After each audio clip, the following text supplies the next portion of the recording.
The House session that convened today saw heated discussions, mainly revolving around the resignation of the Home Minister and the Finance Minister in connection with the latest gold scam. The speakers today mainly raised ethical questions, citing that the two concerned ministers had no moral ground to remain in their posts. Meanwhile, the main opposition, CPN-UML, obstructed the House session, demanding a high-level commission to probe the gold scam. Good evening, I'm Sarah Chitrakar, and these are the headlines of the hour.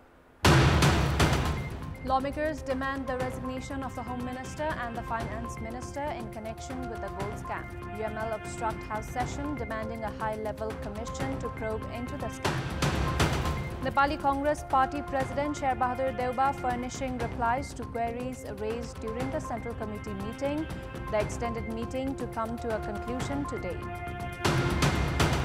Over 40 people killed in Algeria, Italy and Greece as the Mediterranean wildfires threaten villages and holiday resorts. Thousands evacuated from the affected region.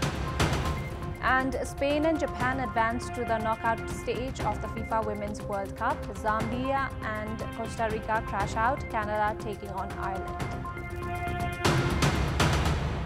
During the meeting of the House of Representatives, lawmakers of the main opposition, CPN-UML, and even ruling coalition partner Nepali Congress have demanded resignation of the Minister for Home Affairs and Minister for Finance in connection with the gold smuggling case. The Chief Whip of CPN-UML, Padam Giri, demanded a ruling from the Speaker for the formation of a high-level parliamentary investigation committee to probe into the gold smuggling case. He went on to demand the resignation of Home Minister Narayan Kaji Shrestha. Likewise, Nepali Congress lawmaker Sunil Sharma urged the Minister for Home Affairs and the Minister for Finance to resign from their post. Devendra Paudel of CPN Mao Centre meanwhile urged the government to proceed by maintaining good governance. Rashtriya Swatantra Party chairperson Rabi Lamichhane questioned whether the government had punished or rewarded by transferring officials after around 1 quintal gold was smuggled into the country from the TIA.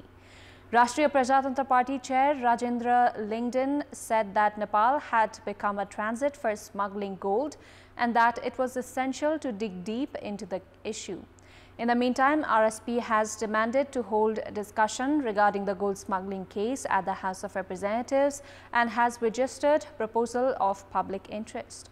16 lawmakers, including RSP's Nisha Dangi and Santosh Pariyar, have jointly made the proposal, while 4 lawmakers, including Lamichhane, have lent their support. The proposal includes demand for a detailed investigation by the government on how the gold was cleared from the customs screening. Meanwhile, the House proceedings for the day was adjourned after CPN-UML obstructed the session. The House session will convene again on 31st of July, coming Monday. Prime Minister Pushpa Kamal Dahal has said that efforts have begun to reach a conclusion regarding the Lalita Niwas land scam. Speaking during the program organized in Rome by non-resident Nepali Association Italy in his honor, Prime Minister Dahal said that measures have started being taken against the land scam. The Premier added that the government has taken measures to book the perpetrators involved in the fake Bhutanese refugee scam as well, citing it was against national interest and an organized crime. The Premier says that the move will help cleanse the deep-rooted corruption in the country. Premier Dahal called on all the nationals to unite in order to put an end to disorder in the country. He stressed on the need to improve the condition of the country and its citizens to justify political developments in recent times.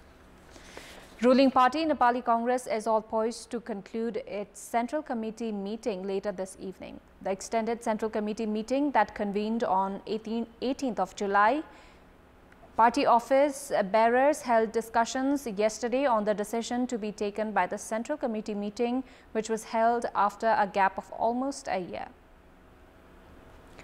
According to Nepali Congress, Party President Sher Bahadur Deuba is furnishing answers to questions raised by party members at today's Central Committee meeting. Deuba is furnishing answers and announcing decisions of the Central Committee at the meeting that started around 4 in the afternoon. Discussions were held on 10 agendas at the Central Committee meeting, which has been ongoing for over a week. Nepali Congress has been broadcasting the proceedings of its Central Committee meeting live on Facebook this time around. At the meeting of the office bearers held at Party President Sher Bahadur Deuba's residence in Thumbarai yesterday, discussions were held on the agendas of the Central Committee and the decisions to be taken by the committee. Party's Joint General Secretary Mahalakshmi Upadhyaya informed that preparations are being made to endorse the party's work schedule and the 10 proposals that were registered with the Central Committee on the basis of the suggestions given by the central members. The family members of the girl child Nirmala Pant, who was raped and murdered in Kanchanpur, have expressed grievances for the authorities' failure in identifying the perpetrators. Nirmala was raped and killed on this day today 5 years ago. Nirmala's family have expressed grievance for failing to identify the culprits, as 5 years have already passed since the incident occurred. Nirmala's mother has demanded to book the perpetrators at the earliest and to take legal actions against them. Nirmala was raped and murdered on this day 5 years ago. However, the incident has remained unresolved as of yet. Kanchanpur District Police have said that investigation on the incident has continued. However, the main culprit has not been identified as of yet. The incessant rainfall since past few days has obstructed vehicular movement through the road section that connects Barikot and Kushe in Jajarkot. Vehicular movement has been obstructed after two road sections that connects Kalimati and Barikot, as well as Kalimati, Khan Takura and Barikot were damaged. The locals have been compelled to reach the district headquarters on foot following obstruction in traffic. The locals have complained that the local level has made no efforts to remove the obstruction. Likewise, Khalanga Panch Katia road under the Jajarkot Jumla road section have also been obstructed. Time now for our segment, Public Pulse, where you text us with your opinion. Public Pulse. Here's the question: what could be the reason for the provision of practical exams in the compulsory subjects of school curriculum? The options are A, to improve results, B, to provide practical knowledge, and C, pressure from schools. Voting is on. Type any WS, select your option A, B or C and send it to 34001 to share your opinion with us. Time now for international update.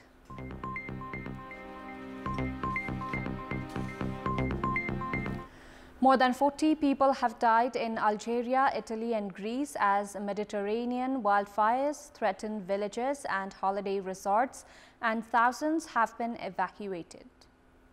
Greece is preparing for more evacuation flights from Rhodes as fires also rage on the islands of Corfu and Evia. The current long heat wave shows no let-up. Temperatures are expected to rise above 44 degrees Celsius in parts of Greece.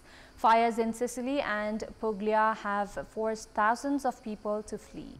High winds and tender dry vegetation mean firefighters are struggling in many areas to douse the flames and create fire breaks. The heaviest death toll so far is in Algeria, where the 34 victims included 10 soldiers surrounded by danger of fire in 6 of the country's 13 regions on Wednesday. A team of climate scientists, the World Weather Attribution Group, said this month's intense heat wave in southern Europe, North America and China would have been virtually impossible without human-induced climate change.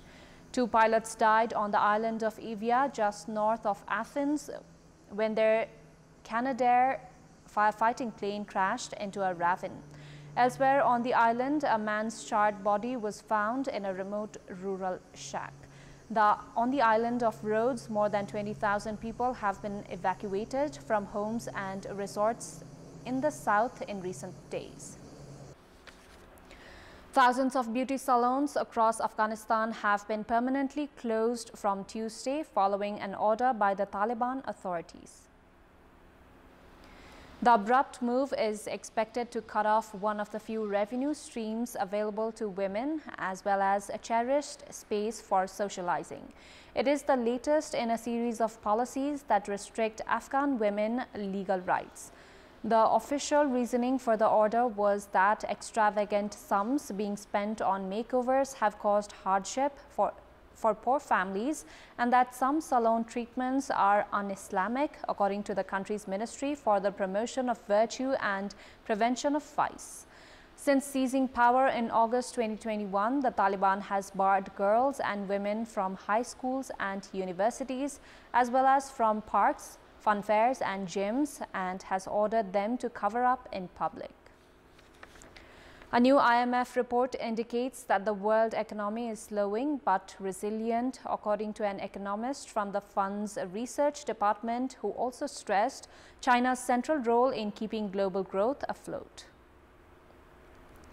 The IMF has released its latest World Economic Outlook, which projected that global growth will fall from an estimated 3.5% in 2022 to 3% in 2023 and 2024. While the forecast for 2023 is modestly higher than predicted in the April 2023 WEO, it remains weak by historical standards. The rise in central bank policy rates to fight inflation continues to weigh on economic activity, the report said. The report also indicated that China's growth will stay unchanged at 5.2% for 2023 and 4.5% for 2024. These figures are in line with the country's own expectations, throwing cold water on a consistent flow of Western media reports that claim the Chinese economy is bound to slow down this year. China's southeast Fujian province urged fishing boats to seek shelter as authorities prepared for the oncoming super typhoon Doksuri. Docks evacuated tourists, workers trimmed tree branches and cables were secured on electric poles to prevent damage and accidents. Doksuri is likely to be the most powerful typhoon to land in China so far in the storm season this year. It is expected to make landfall on the Chinese mainland somewhere between Fujian and Guangdong provinces on Friday. China's typhoon warning alert was upgraded from orange to red as of 10 a.m. local time, the highest advisory among the four-tier color-coded warning system. China's cloud computing market is expected to exceed 1 trillion yuan, around $140.14 billion by 2025. According to the white paper on cloud computing released by the China Academy of Information and Communications Technology, China's cloud computing market is still in a period of rapid development with a compound annual growth rate of over 40%. Data from the report shows that in 2022, the global cloud computing industry stood at about 3.5 trillion yuan with a growth rate of 19%.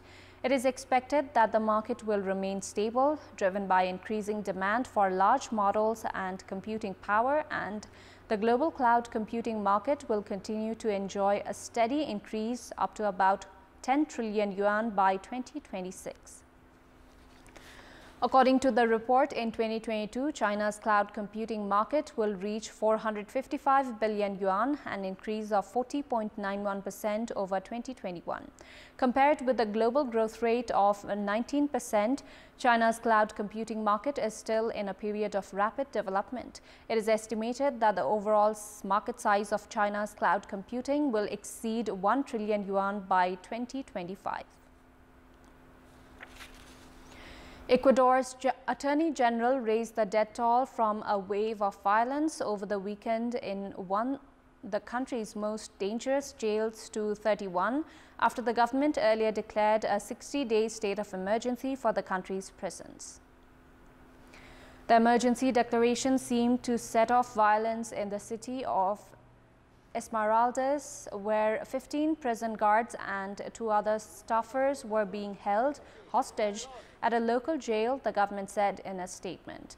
In Guayaquil, at least 2,700 heavily equipped soldiers and police officers entered the prison after the enactment of the 60-day measure, regaining control of 3 cell blocks with controlled detonations. Clashes between gangs began on Saturday at the prison, one of the most dangerous in Ecuador. The prosecutor's office raised the death toll to 31 from 18 in a post on social media platform X, formerly known as Twitter. It also raised the number of injured to 14. Some 120 prison officers had been freed after being held hostage in 6 jails around the country. Villagers in Pakistan's eastern Punjab province struggled with a severe flooding triggered by heavy monsoon rains, submerging fields and homes in the area. Residents in the village of Nano Dogar have been stranded by surrounding floodwaters and swollen rivers, forcing them to rely on boats for transportation and evacuations. Several residents could be seen moving their livestock from their homes on Tuesday. According to local weather authorities, monsoon rains are likely to continue during the week, with heavy rain forecasted in Balochistan, Upper Sindh and Punjab over the next few days. Large swaths of the South Asian country were submerged last year due to extremely heavy monsoon rains and melting glaciers, a phenomenon linked to climate change that damaged crops and infrastructure and killed at least 1,700 people. The University of North Korean Studies in Seoul has said satellite images of North Korean capital Pyongyang revealed that North Korea was preparing a large-scale 9-time military parade to celebrate the 70th anniversary of the Korean War armistice. Photographs from US-based firm Umbra, which uses radar imaging satellites to peer through cloud cover, show large formations of the number 70 and other slogans such as "Victory" and "Succeed" at Kim Il-sung Square. The military parade in Pyongyang is likely to include as many as 15,000 personnel and possible feature new designs of nuclear-capable weapons, Yang added. North Korea celebrates July 27 as a victory over US-led allied forces in the 1950-53 Korean War, providing a chance for Pyongyang to highlight the Cold War days when North Korean troops fought with Chinese and Russian support. A Russian delegation led by Defense Minister Sergei Shoigu has arrived in Pyongyang, joining a Chinese group as the first such public visitors to the country since the start of the pandemic. The two delegations will take part in the celebration of the 70th anniversary of Victory Day on Thursday in Pyongyang, with Chinese Communist Party Politburo member Li Hongzhong leading the Beijing group. China's defense ministry said it had been invited by its North Korean counterpart and would attend the Victory Day events. The anniversary events are expected to include a major military parade. North Korea closed its border in early 2020 to all trade and diplomatic exchanges, even with its main economic and political partners, China and Russia. The state media the state media report did not say whether the visits marked any change in policy. Sports news. Spain have advanced to the knockout round of the ongoing FIFA Women's World Cup with the second victory of the tournament. Spain crushed Zambia 5-0 to advance to the next round of the World Cup. In the match played at New Zealand's Eden Park, Spain dominated the match right from the start as they opened the goal scoring in the 10th minute. Teresa Ablera was the opening goal scorer. Within the 13th minute, Spain raced to the 2-0 lead with a goal by Jennifer Harmes. The African minnows conceded 3 more goals in the second half. Spain scored their third goal in the 69th minute with a goal by Alba Redondo. Within minutes, Harmes Dunedin, Japan took the lead in the 25th minute. The goal scorer was Hikaru Naomoto. Within 2 minutes, Japan doubled their lead as Aoba Fujino scored the second goal for Japan. Prior to this, Japan had crushed Zambia 5-0 in their first match. Debutant Costa Rica, who had lost 3-0 against Spain in the first match, crashed out of the tournament. Meanwhile, the third match of the day between Ireland and Canada is currently underway. Ireland is currently leading with a goal scored in the 4th minute of the match. Meeting to come to a conclusion today. Over 40 people killed in Algeria, Italy and Greece as Mediterranean wildfires threaten villages and holiday resorts. Thousands evacuated from the affected region. And Spain and Japan advance to the knockout stage of the FIFA Women's World Cup. Zambia and Costa Rica crash out, Canada taking on Ireland. That's all for the moment. Thank you for watching. Bye for now.